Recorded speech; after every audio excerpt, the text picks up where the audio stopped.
One of the questions that I'm asked frequently is how this world can be an illusion.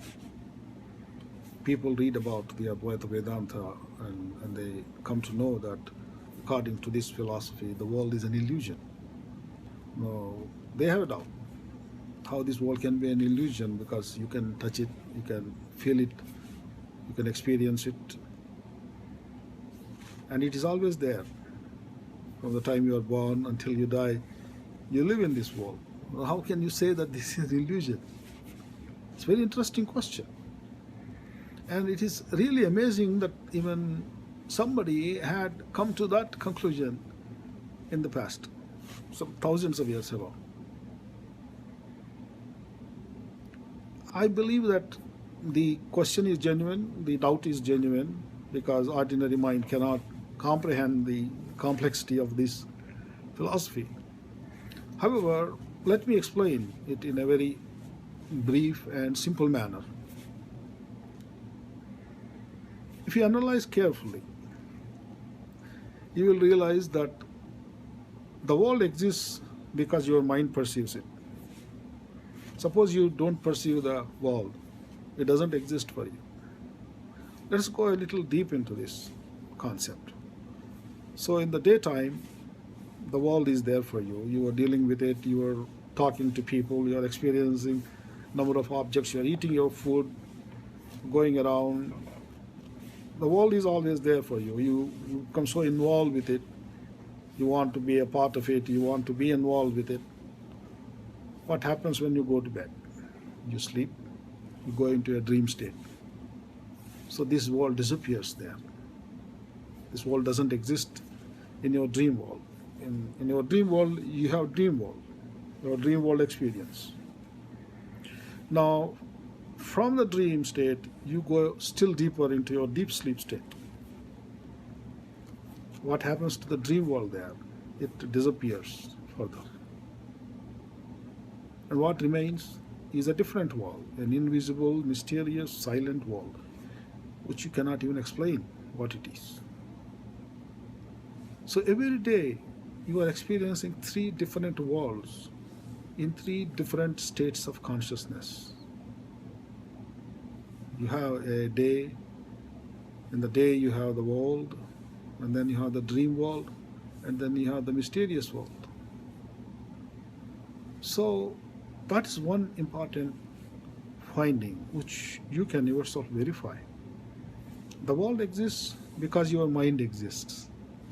If a mind is not there, the world doesn't exist. Just imagine that there is some problem with your mind and some parts of the mind are not working properly. Say you have gone a little mad. What happens? You will not experience this world exactly as you are experiencing in normal state.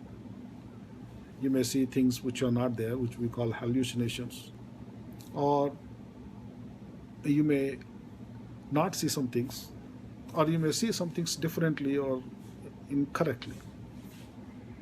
So see, the world is changing according to your mind and according to your preoccupations, your desires, your attachments, your interests. Now let us go still deeper into this same idea. There are millions and billions of people in this world, and they all experience the same world, but very differently. Their experience of the world is not the same as your experience. They are not seeing the same world as you. It depends upon where they live, what they do, whom they interact with, what are their interests, their profession, and a lot of other factors. Also, this world was not the same before. 1,000 years ago, 2,000 years ago, it was totally different. So there is never the same world. The world that you experience today is not the same world that you will experience tomorrow. So there is some illusory nature to this world. Number one, it keeps on changing. Number two, it depends upon how you perceive it. Three, it exists in your mind as an object. When you go into deep sleep, it is no more existing. Finally, if you totally silence your mind, which is possible, which you can do in yoga, you can enter into deep sleep state, which we call Samadhi. What happens in Samadhi? The world completely disappears. The world exists in ego consciousness as an object. It doesn't exist in self-consciousness, or what we call the pure consciousness, or the witness consciousness. It completely disappears there. It no more exists. So the self does not reflect anything. In the consciousness of the self, only the self exists. The subject alone remains. It is one and only. Only in the mind consciousness, the ego consciousness, we have this experience of the world.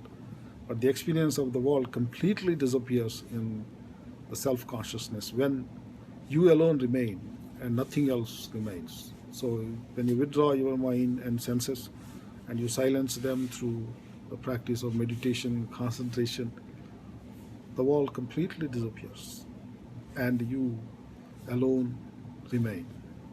So a seer comes to that conclusion because of all these experiences and his observations, and he realizes that this world is not real because it has a temporary existence and it keeps changing, so it is an illusion and you cannot take that for granted.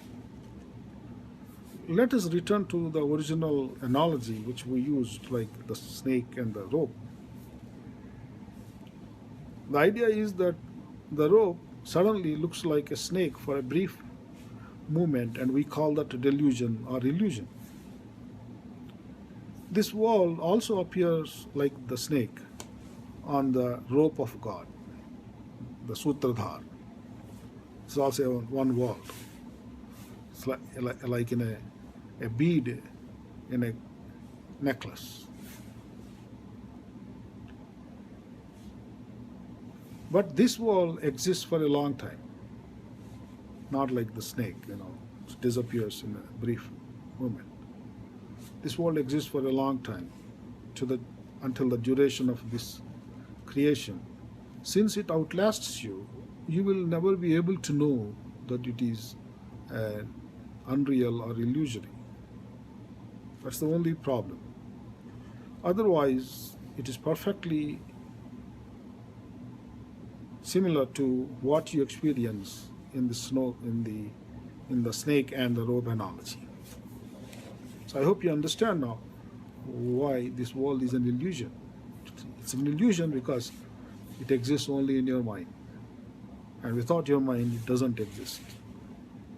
Thanks.